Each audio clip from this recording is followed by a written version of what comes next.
ত্রিপুরা সোনামুড়ায় জাল নোট চক্রের হদিশ। গ্রাহক সেজে শপিং মলে প্রতারণা, ধৃত আরও এক অভিযুক্ত।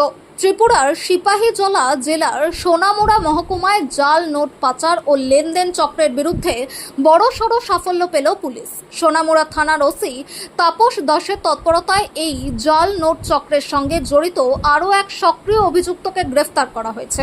ধৃতের নাম জসিম হোসেন, বয়স 46। তার বাড়ি সোনামুড়ার মধুবন গ্রামে। ওসি তাপস দাস জানিয়েছেন, বিগত 27 মার্চ 2026 তারিখে সোনামুড়ার একটি নামী শপিং মলে জাল নোট ভাঙানোর একটি বড়সড় চেষ্টা চালানো হয়। অভিযুক্তরা অত্যন্ত চতুরতার সঙ্গে সাধারণ ক্রেতা বা গ্রাহক সেজে ওই শপিং মলে প্রবেশ করে এবং জাল নোট দিয়ে কেনাকাটার চেষ্টা করে। শপিং মল কর্তৃপক্ষের তৎপরতায় বিষয়টি সামনে আসতেই সোনামুড়া থানায় একটি সুনির্দিষ্ট মামলা দায়ের করা হয়। ঘটনার পর থেকেই তদন্তে নামে পুলিশ। গোপন সূত্রের খবরের ভিত্তিতে সোনামুড়া থানার পুলিশ অভিযান চালিয়ে অবশেষে জসিম হোসেনকে জালে তুলতে সক্ষম হয়। ধৃত অভিযুক্তকে বুধবার পুলিশ রিমান্ডের আবেদন জানিয়ে সোনামুড়া মহকুমা আদালতে প্রেরণ করা হবে। ওসি তাপস দাস আরও জানান, এই জাল নোট কারবারের চক্র কত দূর বিস্তৃত এবং এই চক্রের পেছনে মূল মাথা কে তা জানার চেষ্টা চলছে। ধৃত জসিম হোসেনকে হেফাজতে নিয়ে জিজ্ঞাসাবাদের মাধ্যমে এই চক্রের সঙ্গে জড়িত বাকি সদস্যদের নাম ও গোপন ডেরা খুঁজে বের করাই এখন পুলিশের মূল লক্ষ্য।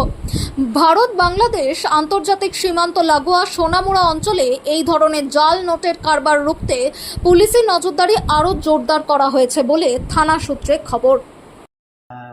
আমাদের সোনামুড়া থানাতে এবছর মার্চ মাসের 27 তারিখে একটা মামলা হয়েছিল, যেখানে একজন গ্রাহক সেজে যে আমাদের সোনামুড়া থানার অন্তর্গত যে 7 হেভেন্স শপিং মল আছে এখানে গিয়েছিলেন এবং ওনার কাছ থেকে মোট 16টি 500 টাকার জাল নোট উদ্ধার করা হয়েছিল এবং সেই সঙ্গে আরও কিছু গ্রোসারি আইটেম। তো এ নিয়ে আমাদের সোনামুড়া থানাতে একটা মামলা হয়েছিল এবং এই মামলা সূত্র ধরে আমরা অলরেডি 3 জনকে গ্রেপ্তার করা হয়েছে। তো আজকেও এই মামলা সূত্র ধরে আরেকজনকে গ্রেপ্তার করা হয়েছে। ওনার নাম জসিম হোসেন, বাবার নাম মৃত আব্দুল রহমান, ওনার বাড়ি মধুবন, আমাদের সোনামুড়া থানার অন্তর্গত। তো আমরা আগামীকালকে ওনাকে মহামান্য আদালতে প্রেরণ করব উপযুক্ত পুলিশ রিমান্ড চেয়ে।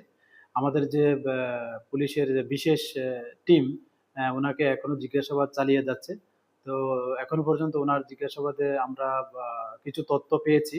তো এগুলি আমরা ভেরিফাই করছি। আমাদের যে সিস্টার এজেন্সি আছে প্লাস আমাদের যে সেন্ট্রাল এজেন্সি আছে ওনাদেরকে আমরা শেয়ার করেছি এবং এগুলির সত্যতা যাচাই করে আমরা যার এগেনস্টেই কোনো ইনভলভেন্সি হওয়ার এভিডেন্স পাওয়া যায় আমরা অবশ্যই তাদের এগেনস্টে লফুল অ্যাকশন নেব। Thank you.